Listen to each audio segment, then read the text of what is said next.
आज के इस राष्ट्रीय विचार सम्मेलन में उपस्थित भारतीय जनता पार्टी की उपाध्यक्ष और मध्य प्रदेश की पूर्व मुख्यमंत्री और हमारी लोकप्रिय नेता सुश्री उमा भारती जी,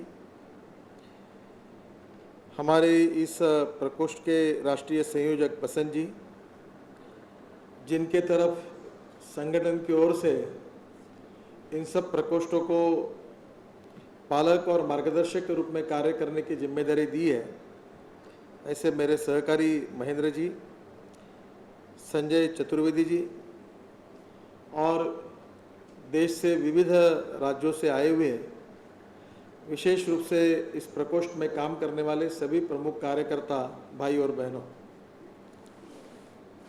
बहुत अच्छे विषय पर इस विचार गोष्ठी का विचार सम्मेलन का आयोजन हुआ है।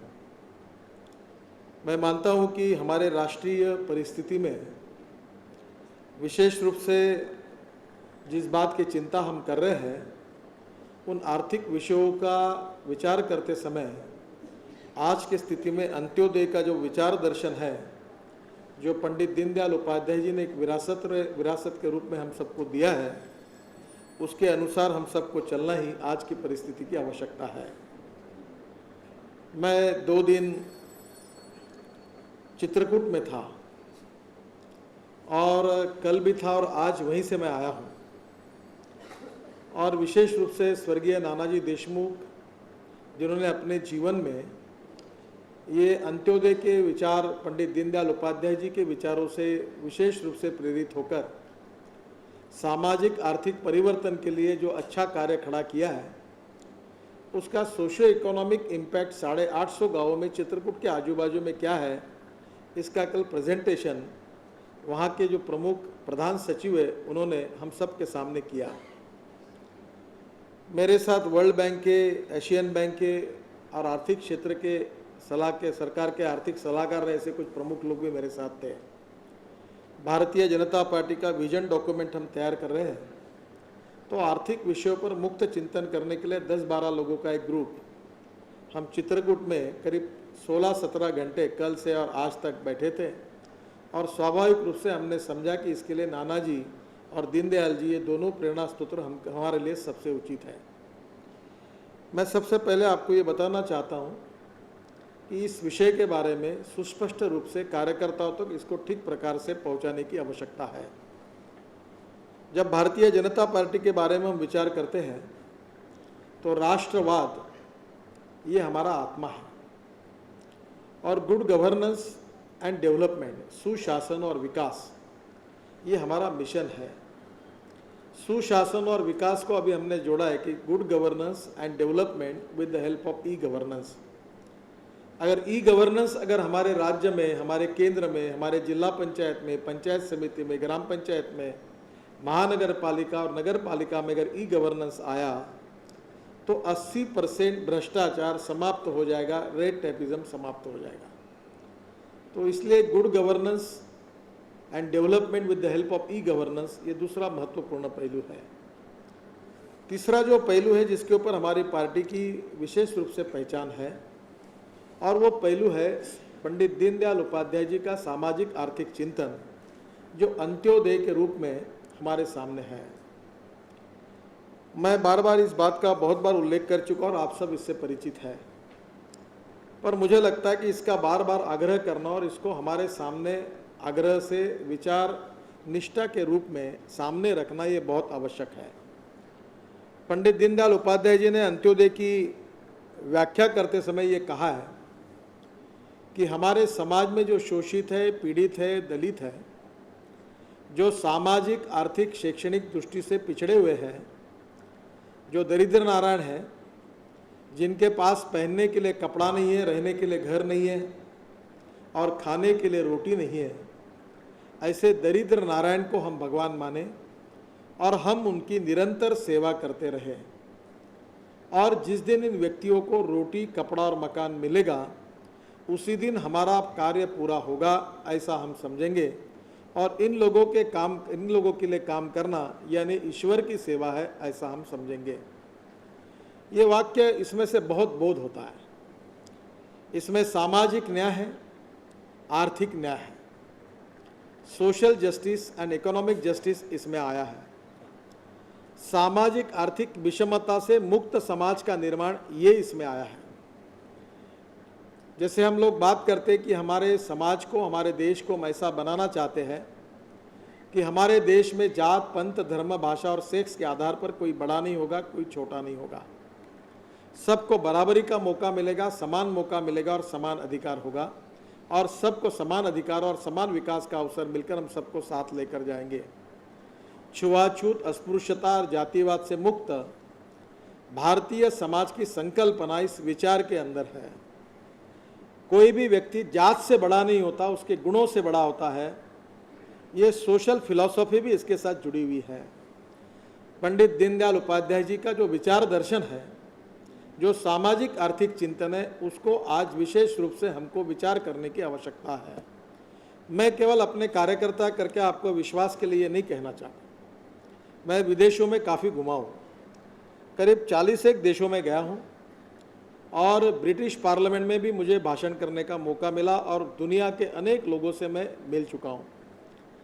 चाइना में तो वहाँ की चाइना सरकार की इनविटेशन पर भारतीय जनता पार्टी के डेलीगेशन को लेकर मैं 12 दिन चाइना में भी था। हम इसराइल में भी गए थे। मैं अमेरिका, सब देशों की इकोनॉमी को वो कैसी है, कैसी चल रही है, उसका थोड़ा बहुत अध्ययन करने का मौका मुझे मिला। जब 1947 में हमको स्वाधीनता मिली, तब पंडित जवाहरलाल नेहरू देश के प्रधानमंत्री बने, और पंडित जवाहरलाल नेहरू जी ने हमारे देश के सामने जो इकोनॉमिक मॉडल आर्थिक विकास का खड़ा किया है, वो मॉडल रशियन सिस्टम से प्रभावित होकर उन्होंने लिया था। और इसलिए रशिया में जिस प्रकार से आर्थिक नीति अपनाई गई थी, उसी प्रकार की नीति नेहरू जी ने अपनाई। 47 के समय हमारे यहाँ 3 प्रकार के विचारधाराओं की चर्चाएं थी। एक का नाम था पूंजीवाद, दूसरी का नाम था साम्यवाद, और तीसरी का नाम था समाजवाद। हमारे देश में समाजवादी बनना और साम्यवादी बनना ये बड़ी फैशन थी, और इसलिए कुछ स्वतंत्र पार्टी जैसी पार्टियां थी जो स्वाभाविक रूप से पूंजीवाद और कैपिटलिस्ट थिंकिंग का विचार करते थे, समर्थन करती थी, और विशेष रूप से समाजवादी पार्टी जो थी वो समाजवाद का जिक्र करती थी। और पंडित जवाहरलाल नेहरू समाजवाद का जिक्र करने के साथ साथ वो विशेष रूप से रशियन जो लेफ्टिस्ट सोशलिस्ट मॉडल था उसका वो समर्थन करते थे।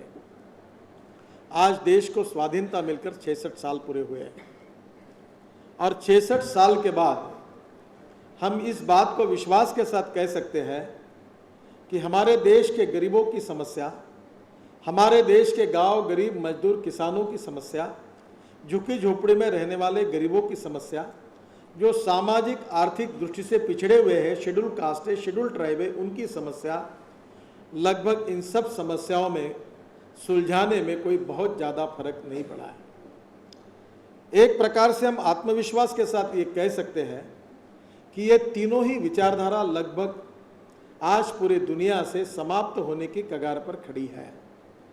जब चाइना में मैं गया था तो मुझे लगा कि ये कम्युनिस्ट और माओइस्ट विचारधारा का समर्थक चाइना है, लाल झंडा है, पर जब चाइना में जा रहे थे तो हमको आश्चर्य लगा कि वो कैपिटलिस्ट थिंकिंग का सब जगह प्रचार दिख रहा था। पब्लिक प्राइवेट इन्वेस्टमेंट को उन्होंने इनकरेज किया था। जैसे हमारे एनआरआई है, नॉन रेसिडेंट इंडियन है, वैसे वहाँ नॉन रेसिडेंशियल चाइनीज विशेष रूप से जो दुनिया में थे, उन्होंने बहुत बड़ा पैसा चाइना में शुरुआत के समय में लाया, और उसके कारण चाइना में उन्होंने अपनी कम्युनिस्ट विचारधारा को छोड़कर विकास के लिए पब्लिक प्राइवेट पार्टनरशिप की बात को आगे लेकर इंफ्रास्ट्रक्चर में, अलग अलग क्षेत्र में जिस प्रकार की आर्थिक नीति को अपनाया, उससे उन्होंने लगभग पाश्चात्य विचारधारा का कुछ प्रमाण में अनुकरण किया।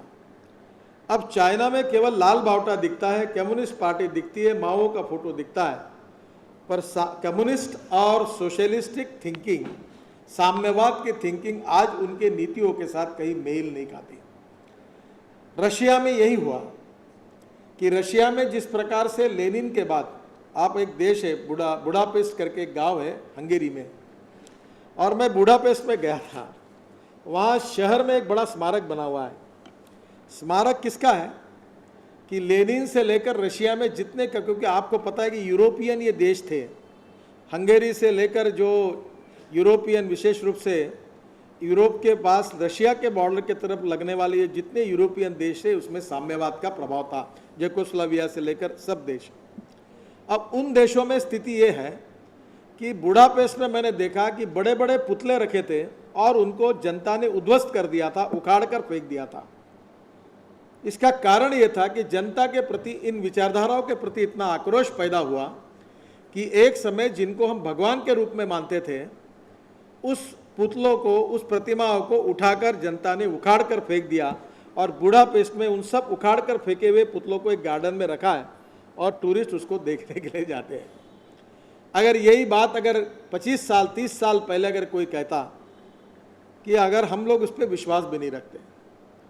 इसलिए कम्युनिस्ट विचारधारा अपने ही धरती पर पराभूत हुई है। मैं जब स्कूल में पढ़ता था तो भारतीय मजदूर संघ का एक अधिवेशन कलकत्ता में हुआ था।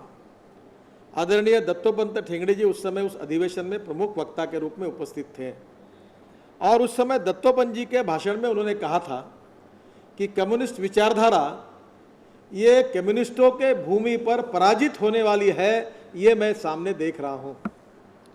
ये भविष्यवाणी करने वाले दत्तोपंत ठेंगड़ी जी ने जब ये बात कही तो कम्युनिस्ट मित्रों ने उनके ऊपर बहुत ही जहरीली टीका टिप्पणी की, आरएसएस पर की, भारतीय विचारधारा पर की।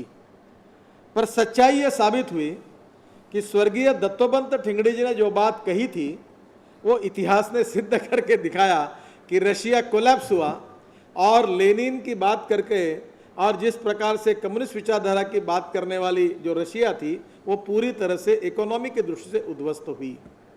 आज रशिया जिस प्रकार से, मैं रशिया में भी गया था, आज रशिया फिर से जिस प्रकार से आर्थिक स्थिति अच्छी करने की कोशिश कर रहा है, उस आर्थिक मापदंड को जो उन्होंने स्वीकार किया है उसका कम्युनिस्ट विचारधारा से कोई लेना देना नहीं है, कोई संबंध नहीं है। रशिया ने कम्युनिस्ट विचारधारा छोड़ दी, इधर हमारे चाइना ने अपनी कम्युनिस्ट माओइस्ट विचारधाराएं छोड़ दी। पर इसके बाद आज देश में हमारी जो कम्युनिस्ट पार्टी की सरकारें हैं उन्होंने भी कम्युनिस्ट विचारधारा जो आर्थिक चिंतन था वो भी लगभग छोड़ दिया है। पर पब्लिकली उनको स्वीकारने में संकोच होता है, क्योंकि कोई विचारधारा जब पराजित हो जाती है तो उस विचारधारा का नेतृत्व करने वाला नेतृत्व पब्लिक प्लेस में आसानी से हार नहीं स्वीकारता। मैं इतना ही कहना चाहूँगा कि आज कम्युनिस्ट विचारधारा के बारे में पॉजिटिव कोई चित्र कहीं दिखता नहीं। जहाँ तक समाजवादी विचारधारा की बात थी उसमें पंडित जवाहरलाल नेहरू भी गरीबी हटाओ की बात करते थे। इंदिरा जी ने तो गरीबों की पार्टी के रूप में गरीबी हटाओ का नारा दिया।